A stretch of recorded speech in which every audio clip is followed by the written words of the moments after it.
Hello and welcome to another episode of Bem-vindo a mais um episódio de Índia e a Esquerda Global. Se você é novo no programa, por favor, clique no botão de inscrever-se. Além disso, considere tornar-se membro do YouTube, apoiador no Patreon ou fazer uma pequena doação através do link na descrição. Quero dar as boas-vindas ao nosso convidado desta noite, Laith Marouf. Laith é um ativista de mídia e jornalista que lançou a Free Palestine TV para apoiar a resistência contra o sionismo e o imperialismo. Laith, bem-vindo de volta ao Índia e à Esquerda Global. É um prazer estar com você, Jay. Muito obrigado. Quero começar falando sobre Israel-Líbano, já que o conflito se intensificou. Você poderia nos atualizar sobre a situação no terreno no Líbano? the ground situation in Lebanon. Bem, desde ontem, quando o Hezbollah finalmente retaliou após 14 meses de violações israelenses do chamado cessar-fogo, os sionistas vêm bombardeando o subúrbio sul de Beirute e grande parte do sul do Líbano. Nesta manhã, o exército libanês se retirou de cerca de 30 posições que controlava no sul e se deslocou para o norte do rio Litani, deixando a área basicamente aberta a uma possível invasão. Nas últimas horas, vimos tentativas do exército israelense de cruzar para o território libanês. Há cerca de meia hora, a mídia israelense afirmou que um tanque que tentava entrar no Líbano foi atingido por um míssil guiado e agora está em chamas.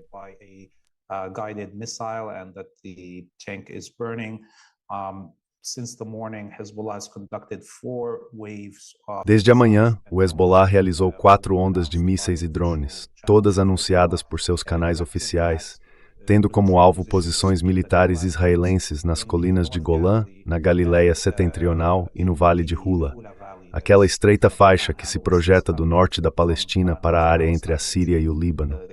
Portanto, a batalha está em curso. Está claro que os sionistas querem invadir o sul do Líbano, mas também está muito claro que o Hezbollah havia calculado todas essas possibilidades antes de reabrir a batalha com os sionistas há 24 horas.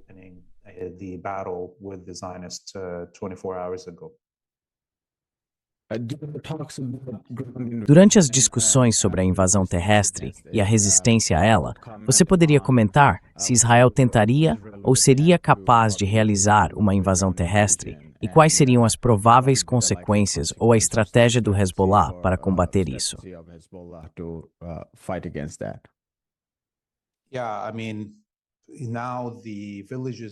Sim, quero dizer agora, as aldeias no sul do Líbano estão praticamente desertas. Mesmo antes do início desta rodada de confrontos, muitas dessas aldeias foram destruídas durante o chamado cessar-fogo. Então essa será uma terra vazia, sem cobertura, que os israelenses vão tentar invadir.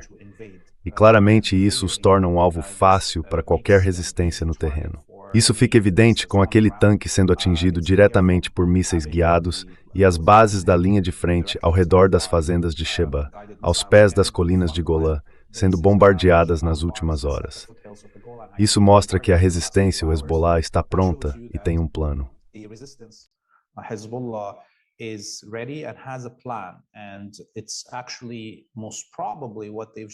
E é, na verdade, muito provavelmente o que eles acabaram de fazer.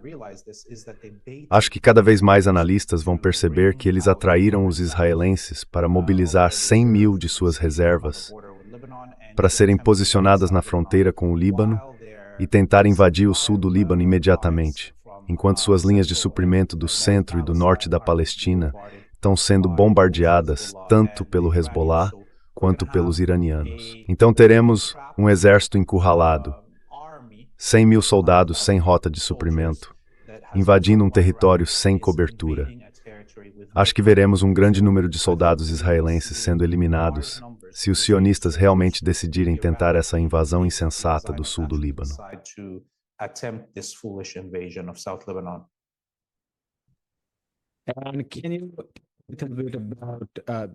Você pode me falar um pouco sobre o papel do governo em Beirute? Pelo que li em algumas declarações dos últimos meses do presidente Aoun, ele parece extremamente hostil ao Hezbollah. Também há conversas sobre sua relação com os Estados Unidos, a embaixada, por assim dizer, no Líbano. Como você conceitualiza o papel do governo no Líbano, considerando a complexidade e a estrutura em camadas da sociedade libanesa. and the complexity and layer structure of Lebanese society. Sim, quero dizer, as declarações do presidente Aoun têm sido menos hostis do que as do primeiro-ministro Nawaf Salam, embora muita gente, em tom de brincadeira, o chame de primeiro-ministro Shalom. Claramente, ele está representando os interesses dos sionistas no Líbano. Por exemplo, houve uma reunião conjunta do gabinete no momento em que o Hezbollah começou o bombardeio contra posições sionistas no norte da Palestina. O presidente, o primeiro-ministro, os ministros do governo e o comandante em chefe das Forças Armadas libanesas, General Haikal, estavam todos presentes e houve uma discussão verbal entre o chefe do Estado-Maior, General Haikal, e o primeiro-ministro Nawaf Salam.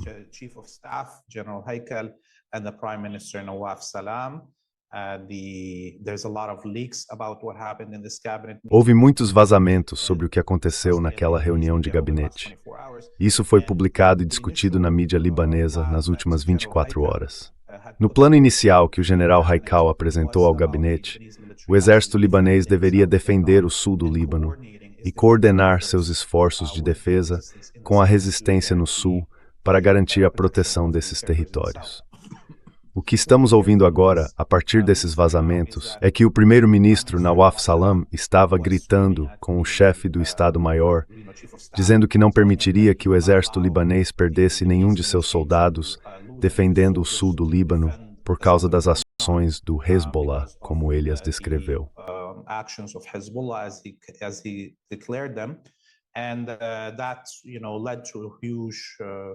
E isso levou a uma grande discussão dentro do gabinete. O presidente do Líbano, é claro, não tem muita influência nas decisões do gabinete. Então, no fim, o chefe do Estado-Maior recebeu ordens para retirar o exército libanês do sul de Talitani e tentar desarmar o Hezbollah no norte de Talitani simultaneamente. E isso, é claro, não vai acontecer. O que vimos foi apenas a retirada do exército libanês. E o general Haikal sabe que os Estados têm logicidade para enfrentar o Hezbollah. E isso não vai acontecer.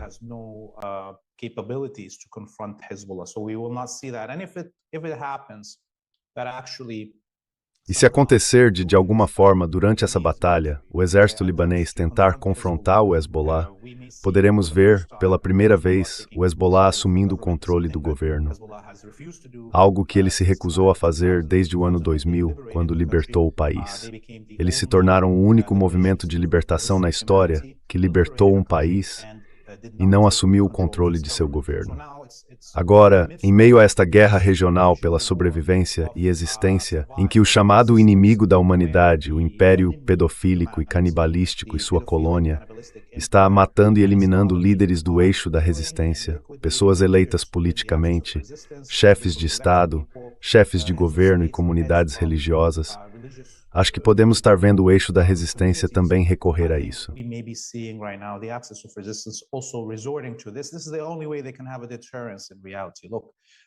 Essa é a única maneira de eles terem uma dissuasão real. Veja, o eixo de resistência neste momento, liderado pelo Irã, por meio de suas operações militares, está criando um efeito dissuasório. Um ataque ao território iraniano significaria um ataque a todos os interesses ocidentais e imperialistas na região. O que eles precisam agora para consolidar outra fórmula em suas relações com o Império é que o assassinato de líderes políticos do eixo leve ao assassinato de líderes políticos do Império. E acho que é isso que está por vir. É por isso que os emires vassalos dos Emirados agora estão se escondendo na Ásia e porque os emires vassalos do Bahrein agora estão se escondendo na Arábia Saudita.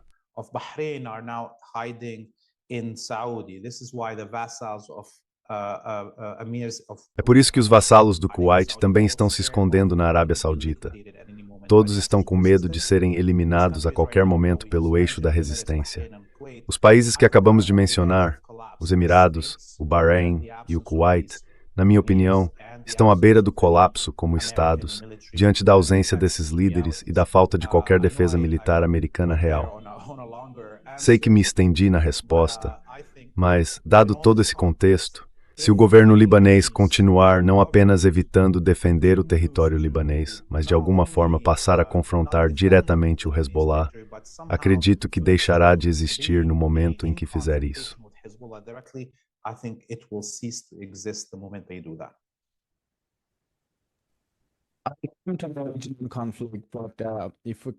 Se eu pudesse fazer mais uma pergunta sobre isso, qual é o sentimento entre os diferentes segmentos da população, ou em diferentes partes do Líbano, em relação ao atrito entre o governo em Beirute e o Hezbollah? The government in Beirut and Hezbollah.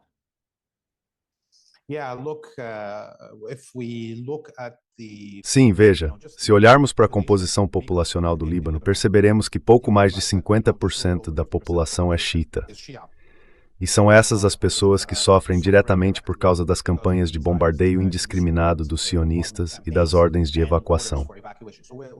Então, a onda de evacuação que vimos nas últimas 24 horas e o deslocamento interno no Líbano é maior do que o que vimos durante toda a guerra, nos últimos 66 dias, ou mesmo em todo o ano e meio antes de o chamado cessar-fogo entrar em vigor. Vimos cerca de 1 milhão de libaneses do sul do Líbano e de Dahia deixarem suas casas e agora dormirem nas ruas ou procurarem abrigo em instituições públicas, como escolas e afins, mudando-se para áreas mais ao norte do país.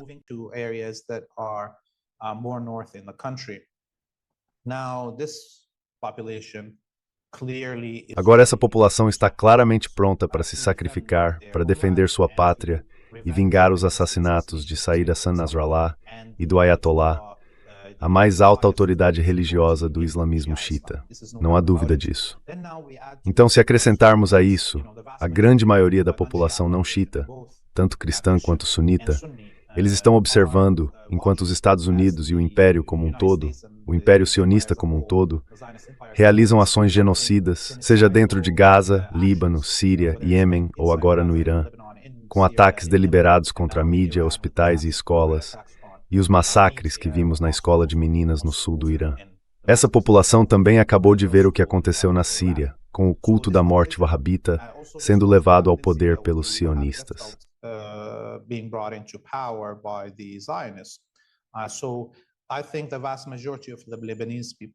Então, acredito que a grande maioria do povo libanês está apoiando a resistência e torcendo para que o Irã destrua a presença dos americanos e ajude a pôr fim à existência da colônia sionista.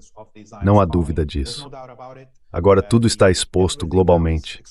Da mesma forma que todas essas revelações que surgiram nos últimos 2 anos e meio, desde o início da inundação de Aqsa, mudaram a opinião pública mundial e transformaram a consciência humana sobre o que é o sionismo, o que é a Palestina e quais são os males dos sionistas dentro de estados que estão fora até mesmo da colônia, observando a classe Epstein e como isso está afetando a legitimidade de grandes setores da civilização ocidental. Portanto, isso está acontecendo dentro da população libanesa, além das realidades que os libaneses vivem por causa dos sionistas ao lado e de como isso afeta suas vidas.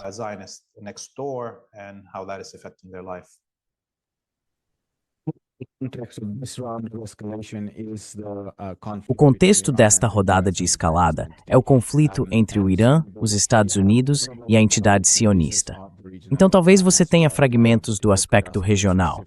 Mas se eu puder fazer uma pergunta específica, qual você acha que é o significado ou o impacto do conflito com o Irã e do conflito com o Hezbollah e vice-versa? Em outras palavras, considerando que há 2 frentes abertas ao mesmo tempo para Israel e que eles estão sob enorme pressão econômica, interna, política, militar e assim por diante, como eles lidariam as 2 frentes? How would they cope up with these 2 fronts?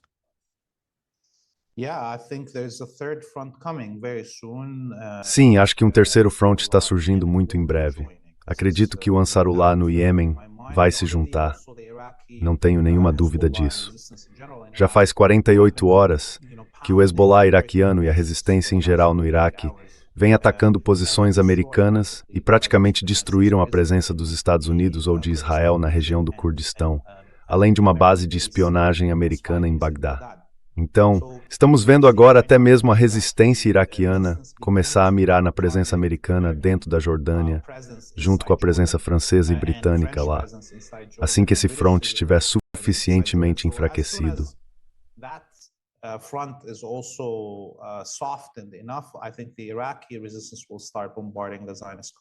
Acho que a resistência iraquiana começará a bombardear a colônia sionista assim que o regime vassalo na Jordânia for subjugado. Então, por quanto tempo eles podem sustentar essa realidade? A colônia sionista não consegue se defender sozinha, nem contra o Hamas ou a Jihad Islâmica. Jamais. Desde 7 de outubro, essa guerra tem sido travada pelo poderio militar combinado do que eles chamam de Império Judaico, governado a partir de Washington. Esse império de pedofilia e canibalismo.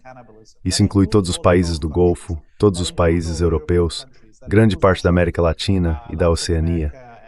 Essa tem sido a realidade, por Furwan.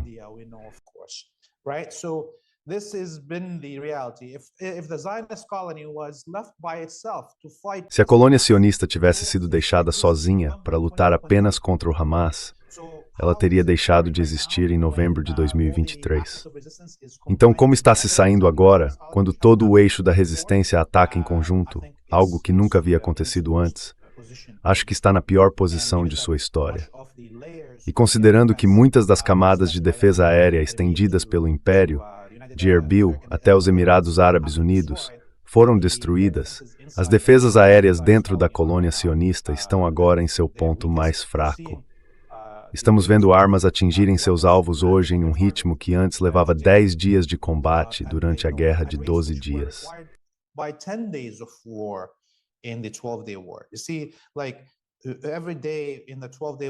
Veja, todos os dias durante a guerra de 12 dias no ano passado, vimos taxas de acerto cada vez maiores dos mísseis iranianos.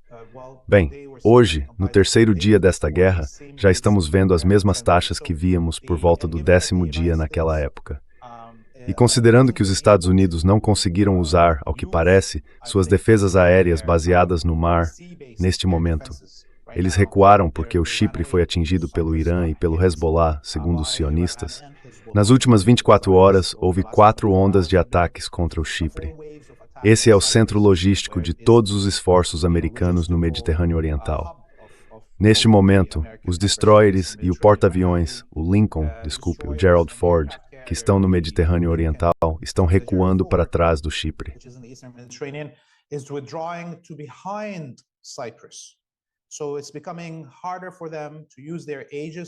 Está se tornando mais difícil para eles usarem seus mísseis Aegis para defender a colônia sionista. Os THAADs e os Arrows estão trabalhando sem parar, e os iranianos já atingiram várias baterias de THAAD e Arrow. Então eu acho que, o que parecia um colapso total da colônia sionista na guerra de 12 dias vai parecer brincadeira de criança nos próximos 2 dias. Nos próximos 2 dias, os Estados Unidos vão ter que fazer uma escolha em nome da colônia sionista. Ou eles encerram esta guerra com rendição, ou terão que usar uma arma nuclear para sustentar sua existência. E quando isso acontecer, acho que todas as portas do inferno estarão abertas.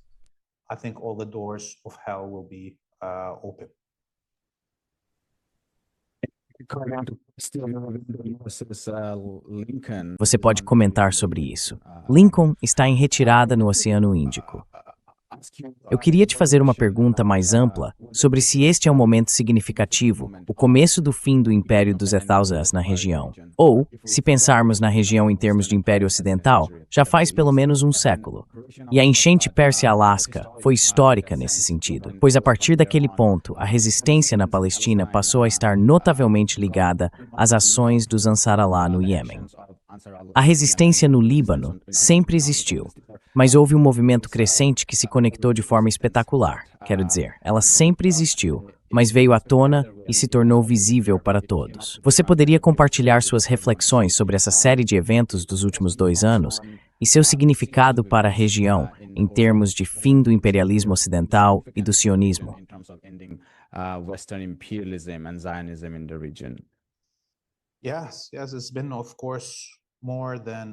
Sim, tem sido, é claro, mais de um século de guerra contra os povos árabes e muçulmanos, mas concentrada na área que conecta a África e a Ásia. E nesses mais de 100 anos até agora, estamos falando de quase 30 milhões de árabes que foram vítimas de genocídio, de Mauritânia ao Iraque, até o Iêmen, nesse triângulo. É claro que você sabe, as vidas árabes são, bem, sem valor para muitos neste planeta. Então é assim que o Império tem sido bem-sucedido, matando a empatia pelos povos árabes como seres humanos. Então veja, essa guerra, a guerra nessa região nunca parou. Para nós, a Primeira Guerra Mundial nunca terminou. Eu sei que é difícil imaginar isso para quem está fora dessa região.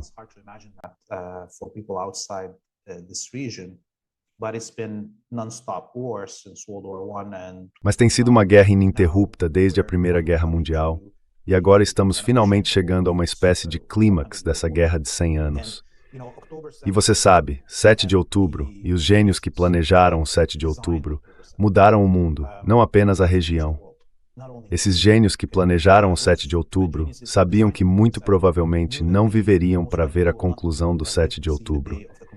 Eles decidiram, sabe, sacrificar suas vidas pela liberdade que agora estamos vendo crescer globalmente, pela humanidade.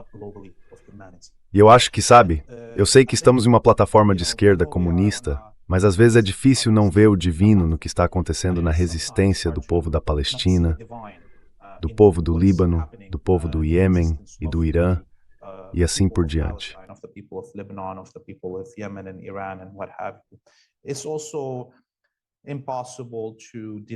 Também é impossível negar que tanto os supremacistas judeus na colônia quanto a classe pedófila e canibalística que governa o Ocidente são religiosos. É difícil negar isso. É impossível negar quando os sionistas nos dizem, dia após dia, que isso está sendo feito em nome do judaísmo contra Amaleque. Ou quando você ouve os discursos de Hexteth, o secretário da guerra, justamente ontem falando sobre o Islã e o denegrindo, e a forma como todo o Ocidente está falando sobre isso. Neste momento, há relatos vindos de dentro do exército americano de que oficiais estão dizendo a seus soldados que esta é uma guerra santa.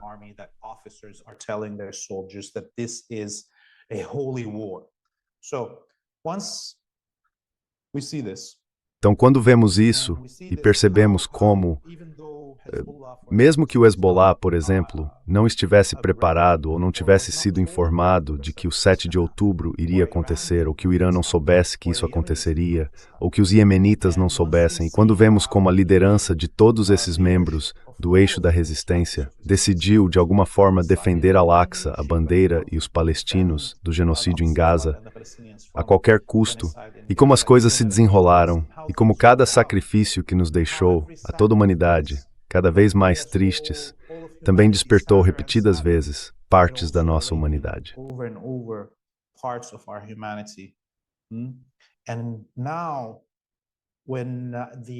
E agora, no momento em que todos nós estávamos na hora mais sombria da humanidade, vendo Maduro ser traído e vendido por seu próprio governo, vendo o genocídio, vendo os assassinatos de grandes figuras como o Ayatollah Khamenei, neste momento de desespero, surge o sol brilhando sobre todos nós. Surge o despertar humano, surge o ponto sem retorno para a elite sionista e canibalística, pedófila, do Ocidente. E assim, olhando para trás, 2 anos e meio depois do início desta guerra, acho que estamos em uma encruzilhada agora.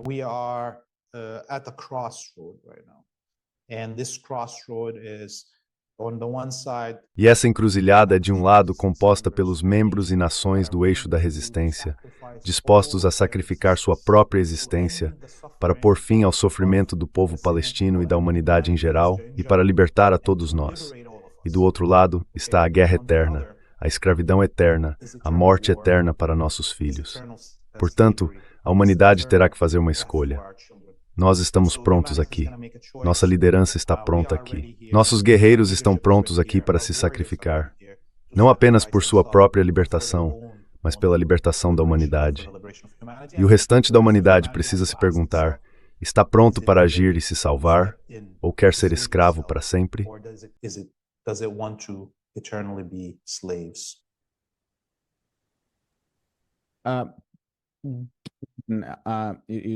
Você falou sobre humanidade.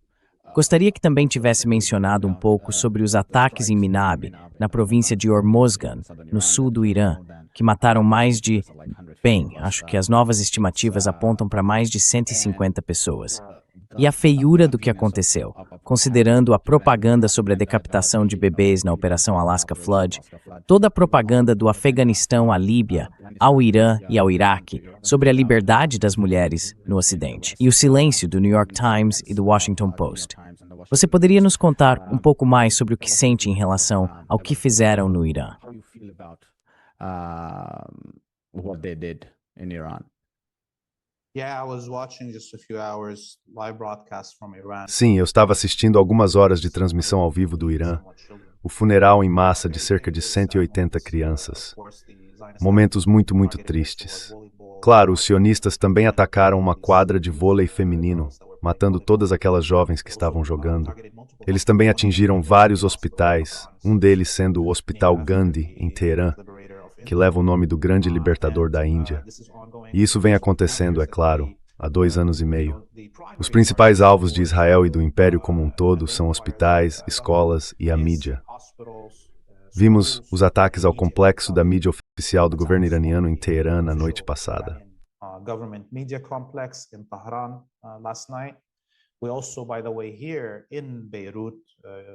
Aliás, aqui em Beirute, na noite passada, os sionistas atacaram nas proximidades dos escritórios da televisão Al Mayadeen com 5 mísseis.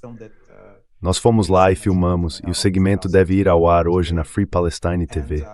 Eles também atacaram a família da correspondente de guerra da Al Mayadeen no sul do Líbano, Fatima Ftouni. Ela é uma das jornalistas mais corajosas aqui no Líbano. Ela ainda está no sul, transmitindo ao vivo agora pela televisão Al Mayadeen. Eles atacaram a família dela.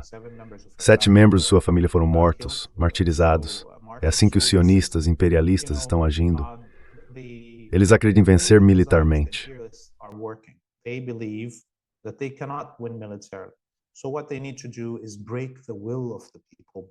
Então o que eles precisam fazer é quebrar a vontade do povo ao partir nossos corações, cometendo esses infanticídios, esses ecocídios, esses feminicídios, esses genocídios contra os líderes médicos e jornalísticos de nossas sociedades, abertamente, rindo na nossa cara, tentando nos convencer de que ninguém pode detê-los. Essa é a realidade da guerra conduzida pelo Ocidente neste momento. Não há limites, nada é sagrado e não existem regras. E ainda assim, sim, a resistência continua a agir, o eixo da resistência como um todo, dentro das regras de uma guerra humana, sem mirar em nada além das posições militares dos Estados Unidos, de seus vassalos e da colônia sionista.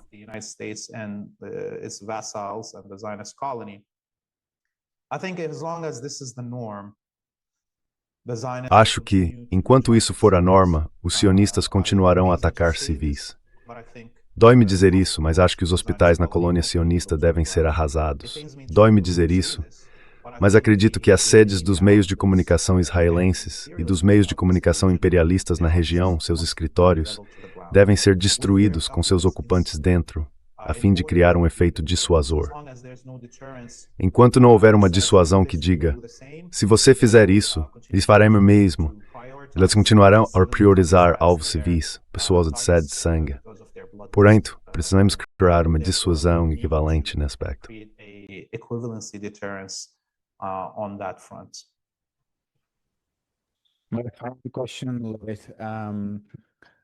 Minha pergunta final, voltando ao que considero o ponto central, é sobre a resistência na Palestina e a luta pela liberdade lá. O que todos esses eventos, este momento, esses processos históricos implicam? O que eles significam para a resistência na Palestina, considerando que as forças de ocupação israelenses ainda controlam grandes partes de Gaza e da Cisjordânia ocupada? Eles estão legalizando e expandindo mais assentamentos. Abriram registros de terras para assentamentos que eram considerados ilegais, não apenas pelos padrões de 1967, mas até mesmo pelos acordos de Oslo de 1995. E você mencionou o envio de 100 mil reservistas e o fato de não estarem encurralados. Sabemos que a resistência palestina nunca desapareceu. O Hamas não se rendeu, a Jihad Islâmica não se rendeu, a FPLP não se rendeu e os palestinos não se renderam. O que tudo isso significa para a Palestina? What does all this mean for Palestine?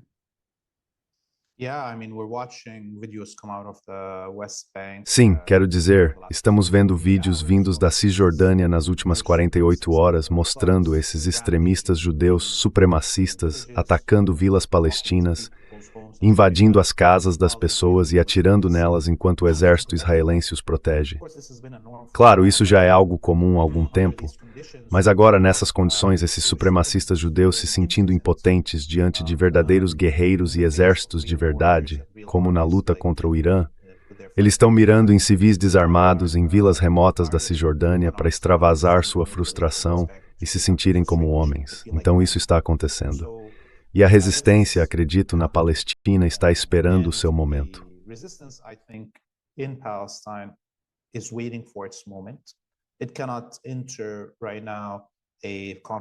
Neste momento, não é possível entrar em confronto com os sionistas na Cisjordânia ou em Gaza sem que os mísseis iranianos preparem o terreno para eles. Mas isso está chegando, e de forma intensa. Acho que há até a possibilidade de a resistência iraquiana avançar para a Jordânia nos próximos dias, à medida que as defesas aéreas e as posições militares jordanianas começarem a desmoronar sob o peso do bombardeio da resistência iraniana e iraquiana. E isso afetará toda a Cisjordânia assim que a fronteira mais longa da Palestina ficar exposta a operações terrestres. Portanto, não queremos nos adiantar demais, mas é claro que esta guerra é diferente de qualquer outra nos últimos 2 anos e meio, ou de qualquer uma das rodadas anteriores de conflitos.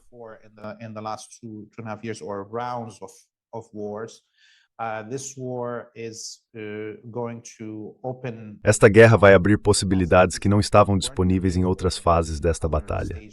E eu acho que a população palestina, apenas por existir depois de 100 anos desta guerra e da campanha genocida contra ela, é um enorme espinho na garganta dos sionistas, e a qualquer momento, é claro, estará ativa. E eu acho que ela vai se tornar ativa. Só precisamos esperar. Esta guerra não vai acabar antes de um mês, certo? E pode ser que, se até o fim deste mês não houver rendição do Ocidente, seja então que poderemos ver a possibilidade de uma guerra mundial. Eu não sei como as coisas vão se desenrolar, mas acredito que a resistência palestina estará ativa assim que o terreno for preparado para ela pelos bombardeios do Irã e dos membros do eixo da resistência.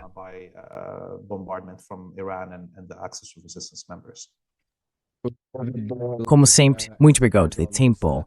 E foi uma conversa breve. É ótimo estar com você. Até breve, inshallah. Hi, my name is Ayushman. Oi, meu nome é Ayushman. Eu, junto com Mudiar Jyothishman, criamos esta plataforma. Nos últimos 2 anos, temos tentado produzir conteúdo para as forças de esquerda e progressistas. Até agora, entrevistamos economistas, historiadores, comentaristas políticos e ativistas. Se você gostou do nosso conteúdo e quer que construamos um arquivo para a esquerda, tenho 2 pedidos para você.